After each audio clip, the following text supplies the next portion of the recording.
विद्यार्थी मित्रांनो, सह्याद्री ट्युटोरियल्स मध्ये तुमचं स्वागत आहे. माझ्याकडं ना, मी ऑफलाईन कोचिंग क्लासेस घेतो बरं का. माझ्याकडं ना 5वी पासून 12वी पर्यंतची मुलं आहेत.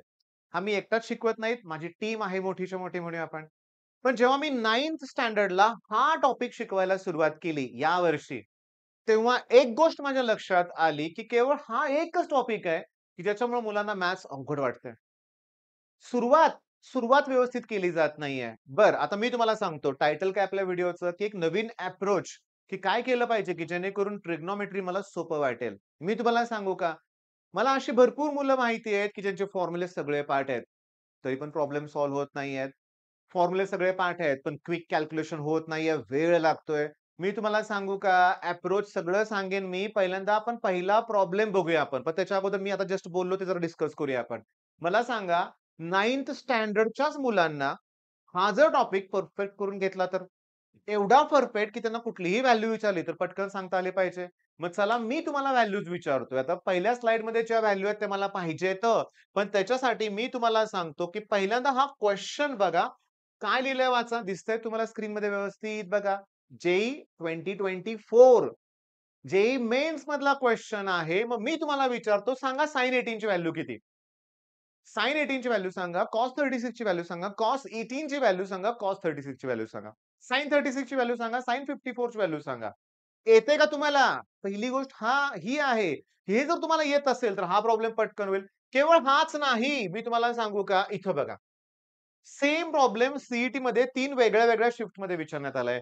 9 मे शिफ्ट 1 2023, 12 मे शिफ्ट 2 2023, 8 ऑगस्ट आणि अजून किती वेळा आला असेल हा प्रॉब्लेम अगोदर सुद्धा रिपीट झाला असेल. हे चला लेटेस्ट क्वेशन्स आहेत. त्याच्यानंतर मी तुम्हाला सांगतो बघा tan π/8, tan π/8, sin 18 विचारलंय, sin square π/8 आणि मी तुम्हाला सांगू का sin 15, sin 45 असे जे प्रश्न आहेत 36 प्लस आहे. ह्या सगळ्यासाठी मला वेगळ्या टिपिकल व्हॅल्यूज आल्या पाहिजेत, की ज्या या व्हॅल्यूज आहेत.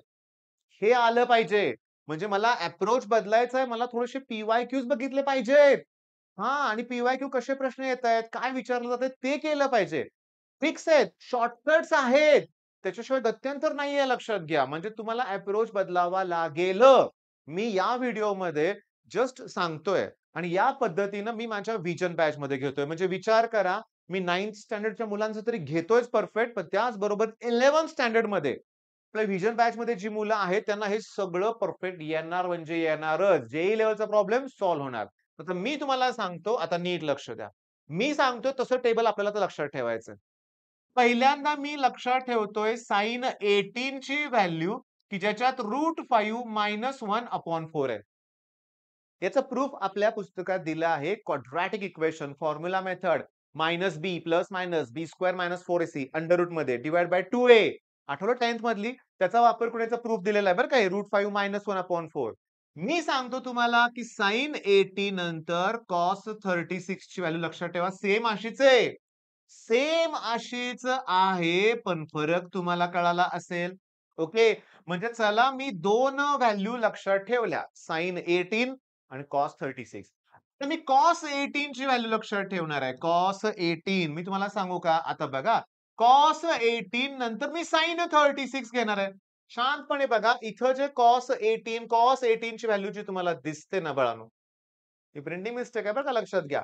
मग मी काय करतोय बघा sin 18 मध्ये मायनस साइन आहे आणि मग cos 18 मध्ये मला प्लस साइन घ्यायचं आहे. 10 प्लस 2√5 दिसतंय तुम्हाला? ओके. आणि डिव्हायडेड बाय 4 असं पाहिजे. 4 रूट मध्ये नाहीये. ह्यानी 4 जे रूट मध्ये लिहिलंय ते नाहीये. रूट एवढंच आहे बरं का. 10 प्लस 2√5. cos 18 ला व्हॅल्यू आहे तशीच sin 36 ला व्हॅल्यू येणार आहे. फक्त मध्ये मायनस साइन येईल. 10 मायनस 2√5 4 इथं. ओके. चला मी परत तुमच्याकडून करून घेणार आहे. सांगतो हे करायचंच आहे आपल्याला लक्षात घ्या. सांगा बघू, की sin 18 ची व्हॅल्यू आणि cos 36 च्या व्हॅल्यू मध्ये फक्त साइनचा डिफरन्स आहे. याची व्हॅल्यू √5 - 1/4 आहे. तर याची व्हॅल्यू √5 प्लस 1/4 आहे. ओके. cos 36 ची व्हॅल्यू √5 + 1/4 आहे. मला तुमची अशी तयारी पाहिजे, की विथिन सेकंड हे आलं पाहिजे. विथिन सेकंड लक्षात घ्या. ओके. बरं त्याच्यानंतर आता cos 18. sin 18 ला मायनस साइन आहे, cos ला प्लस साइन आहे. पण 10 + 2√5 आहे. Divide by 4. cos 18 ची व्हॅल्यू आहे तीच व्हॅल्यू तशीच व्हॅल्यू sin 36 ची आहे. आणि त्याच्यामध्ये मात्र मध्ये मायनस. अरे बाळांनो, तुम्ही एवढी हुशार मुलं आहेत ना, तुमचं हे लक्षात आलंय. sin 18 नंतर cos 36. cos 18 नंतर sin 36. पण ऐका, मग sin 18 ची जी व्हॅल्यू आहे, ती cos 72 ची असते. ना 90 मधून 18 वजा करा, 72 होईल. ते इथं घेतलंय. sin 18. मग sin 36 ची व्हॅल्यू जी असणार आहे, 90 मधून 36 मायनस करा, 54 येईल. आलं का लक्षात तुमच्या? cos 18 ची जी व्हॅल्यू असणार आहे, ती sin 72 ची असणार आहे आणि cos 36 ची व्हॅल्यू जी असणार आहे, ती sin 54 ची व्हॅल्यू असणार आहे. ओके. बरं, या 4 व्हॅल्यू तुम्हाला येतायत. समजा मला काय पाहिजे, sin 54 that equals to cos 36. पण मी सगळं हे आठवणार. या व्हॅल्यू स्टँडर्ड व्हॅल्यू नाहीये. sin 45, sin 60 असं नाहीये. ओके. मग आता प्रॉब्लेम सोडवायला काय हरकत आहे? सोडवूया आपण प्रॉब्लेम. पहिला आपल्या सीट लेव्हलचे प्रॉब्लेम बघूया आपण. नीट लक्ष द्या. शांतपणे बघा. अप्रोच पुन्हा बदलला पाहिजे. cos स्क्वेअर ए मायनस sin स्क्वेअर बी हा फॉर्म्युला तुम्ही केलेला नाहीये. नाही केलेलं मला माहिती आहे बरं का. तर मी तुम्हाला सांगतो. हा याचा आन्सर आहे cos A plus B into cos A minus B. वाटल्यास त्याचं एक्सपान्शन करून बघा. हे प्रूफ तुम्हाला मिळेल. पण हे cos स्क्वेअर बी घेतलं तरी चालेल, मायनस sin स्क्वेअर ए येणार. हेही चालतंय, लक्षात घ्या. चला फॉर्म्युला लिहून घ्या. तुमच्या याच्यामध्ये फॉर्म्युला लिहून घ्या आणि आपण न्यूमेरिकल सॉल्व्ह करूया. आता शांतपणे बघा. cos square 48 minus sin square 12 मला काढायचंय. ओके. वर फॉर्म्युला आहे. पहिल्यांदा काय येणार? cos A plus B. cos A 48 आहे, B 12 आहे, 60 येणार into cos A minus B. मग 48 मधून 12 मायनस करा, 36 येणार. cos 60 ची व्हॅल्यू हाफ आणि cos 36 ची व्हॅल्यू. sin 18 ला मायनस होतं आणि cos 36 ला प्लस होतं. मग √5 प्लस 1 अपॉन 4. मग करेक्ट आन्सर आहे अपॉन 8. किती वेळ लागला? आरामात प्रॉब्लेम सॉल्व्ह झाला. मी तुम्हाला सांगतो हे पण बरं का, tan π/8 ची व्हॅल्यू पुस्तकात दिले √2 - 1 चेक करा. √2 - 1. 2021 ला sin 18 विचारलंय. मला येते √5 - 1/4 निगेटिव्ह. sin 18 ची व्हॅल्यू आहे तशीच cos 36 ची आहे. प्लस येईल. मग cos 18 ला sin 18 ला हे मायनस आहे. मग cos 18 ला प्लस येणार. पण रूट मध्ये 10 + 2 √5 आहे. अपॉन 4 आलं. जमतंय, जमेल तुम्हाला. अप्रोच बदला. ट्रिग्नोमेट्रीची भीती सोडून द्या, तुम्ही लक्षात घ्या. आणि अजून मला काय हवंय बघा, नीट लक्ष द्या. आता या व्हॅल्यूज बरं का, ह्या ज्या व्हॅल्यू आहेत ना 15, 75, 105 अशा जर काही व्हॅल्यू आल्या, या सुद्धा स्टँडर्ड व्हॅल्यू आहेत. मग साइन तुम्हाला 15 फाइंड आउट करायचं आहे का? मग 15 काढण्यासाठी तुम्हाला साइन 45 मायनस 30 केलं पाहिजे. मग sin A मायनस B चा फॉर्म्युला वापरायचा. sin A cos B minus cos A sin B. मग 75 ला काय येणार? 45 प्लस 30. 105 ला काय येणार? 60 प्लस 45. स्टँडर्ड आहे एकदम, लक्षात घ्या. एकदम स्टँडर्ड आहे. मग आता मला सांगा, sin 15 ची व्हॅल्यू काय येणार? 45 मायनस 30 प्लस cos 45 ची व्हॅल्यू कोण आहे? 1/√2. करा की sin A cos B. मग sin A म्हणजे sin 45. हे मी खूप फास्ट चाललंय बरं का, लक्षात घ्या. हे मी हळू शिकवतोय, एरवी लक्षात घ्या. आता YouTubeचा व्हिडिओ जरा एक्साइटमेंटमध्ये जरा फास्ट होतोय. sin A मायनस Bचा formula sin A cos B minus cos A sin B म्हणजे cos 45 sin 30 हे प्लस 1/√2 आहेतच. आता मला सांगा sin 45 ची व्हॅल्यू 1/√2. cos 30 ची व्हॅल्यू किती रे?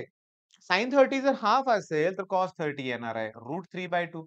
cos 45 ची व्हॅल्यू 1/√2. sin 30 ची व्हॅल्यू 1/2 आणि प्लस 1/√2. याच्यापुढे करा सॉल्व्ह. कसं सॉल्व्ह करणार सांगतो. ॲक्चुअली सांगतो, हे √3/2 आहे बरं का. म्हणजे हे √3 - 1/2√2 येणार. कसं? दोघांचा डिनॉमिनेटर सेम आहे. प्लस 1/√2. चला त्याला पण 2 न 2 मल्टिप्लाय करा. ओके. म्हणजे आलं का 2√2 इथं पण. म्हणजे √3 प्लस 1/2√2 येईल. आन्सर पटकन येणार आहे. पण थांबा की जेईई लेव्हलच्या प्रॉब्लेमचं काय? जेईई लेव्हलच्या प्रॉब्लेमचं काय करायचं? मी तुम्हाला सांगतो. शांतपणे लक्ष द्या. 3 इंटू cos 36. cos 36 ची व्हॅल्यू आठवा. √5 प्लस 1/4 प्लस sin 18. 18 ची व्हॅल्यू आठवा. √5 minus 1/4 divided by 5 into cos 36 ची व्हॅल्यू √5 प्लस 1/4. पुढे आहे -3 आणि sin 18 ची व्हॅल्यू √5 मायनस 1/4. सांगू आता काय करायचं तुम्हाला? तुम्हाला सिम्प्लिफाय करायचंय. अपॉन 4 प्रत्येक ठिकाणी आहे. कॅन्सल करा. चला 3 न आत मल्टिप्लाय करा. 3√5 3 न आत मल्टिप्लाय करा. +3 5√5 ओके. आणि या 5 न ह्याला मल्टिप्लाय करा. -5 डिनॉमिनेटर कॅन्सल केलाय आपण. आता ही जी आहेत 5 न आत मल्टिप्लाय करा. 5√5 ओके. +5 मी तुम्हाला कंप्लीटली सॉल्व्ह करून देणार नाही. तुमचा कॉन्फिडन्स वाढवायचं काम मी केलंय. इथं +3 येणार. 3√5 मध्ये 5√5 करा. 8√5 3 - 5 -2 येईल. 5 आणि 3 मायनस करा. 2√5 प्लस इथं 8 येणार. चला प्रत्येकाला 2 ने डिव्हाईड करा. मग प्रत्येकाला 2 ने डिव्हाईड केल्यावर 4√5 -1 डिव्हायडेड बाय √5 प्लस 4 आलं. आता लास्टची स्टेप बघा लास्टची स्टेप काय? रॅशनलायझेशन करा. म्हणजे ह्याला √5 - 4 √5 - 4 न मल्टिप्लाय करा. ते सॉल्व्ह करा आणि आलेल्या उत्तराला याच्याशी कंपेअर करा. डिनॉमिनेटरमध्ये मला एकच नंबर हवा आहे. तो मिळेल तुम्हाला आणि त्याला तुम्ही कंपेअर केलं, की मग ए, बी, सीच्या व्हॅल्यू मिळतील. तिघांची ॲडिशन करा. आन्सर 52 येतंय. मग आता मला सांगा, काय ठरलेले प्रश्न आहेत? sin 18, cos 18, 56 सॉरी 54, 36, 72, 15 तेच आहे ना. म्हणजे ट्रिग्नोमेट्री तुम्हाला सोपं जायचं असेल, तर तुम्हाला फॉर्म्युले आले पाहिजे. आता माझ्या व्हिजन बॅचमध्ये मी एक फॉर्म्युला दिलाय. तुम्हाला तो येतोय का मला सांगा? फॉर्म्युला असा आहे, की तुम्ही cos A ला cos 2A न मल्टिप्लाय केलं, cos 4A न मल्टिप्लाय केलं, cos 8A न मल्टिप्लाय केलं, असं करत गेला, तर इकडं तुम्ही कोणता शॉर्टकट वापरताय? अजून मी तुम्हाला सांगतो cos 16A पर्यंत जातो समजा मी तात्पुरतं. मग इथं तुम्हाला असे एवढंच न्यूमेरिकल आहे, की जे मध्ये आलंय, जे मध्ये आलेलं आहे. मग त्याचा फॉर्म्युला कोणता आहे? कोणता फॉर्म्युला आहे? आठवत असेल तर नक्की सांगा. नेक्स्ट लेक्चरमध्ये वाटल्यास मी त्याच्यावर पण तुम्हाला शॉर्टकट सांगेन. मग मी तुम्हाला सांगतो, की माझा हेतू काय, की व्हिजन बॅच मधल्या मुलांना 11th मध्येच हे सगळं आलं पाहिजे. ऑफलाईन मधल्या मुलांकडून मारून म्हणूया आपण सारखं-सारखं विचारून हे सगळे पाठ करून घेतलेत मी. हॉस्टेलच्या मुलांना तर सारखेच प्रश्न विचारले. सांग sin 18 किती? cos 36 किती? सांगू का तुम्हाला मी? कॉन्फिडन्स लेव्हल हायर लेव्हलला आहे लक्षात घ्या. आणि तुम्ही सुद्धा फ्री व्हिडिओ आहेत व्हिजन बॅचचे बघा. तुमच्या ज्युनियर्सना ती बॅच नक्की रेफर करायला सांगा, घ्यायला सांगा. आणि तुम्ही जर 11th स्टँडर्ड मधली मुलं असाल ना, तर तुम्ही एक गोष्ट लक्षात ठेवा, ट्रिग्नोमेट्री केलं, की कॅल्क्युलस जमलंच म्हणून समजायचं. जमणारच आहे, जमणार आहे. ठीक आहे, मग हा व्हिडिओ थांबवतोय तर मी. All the best.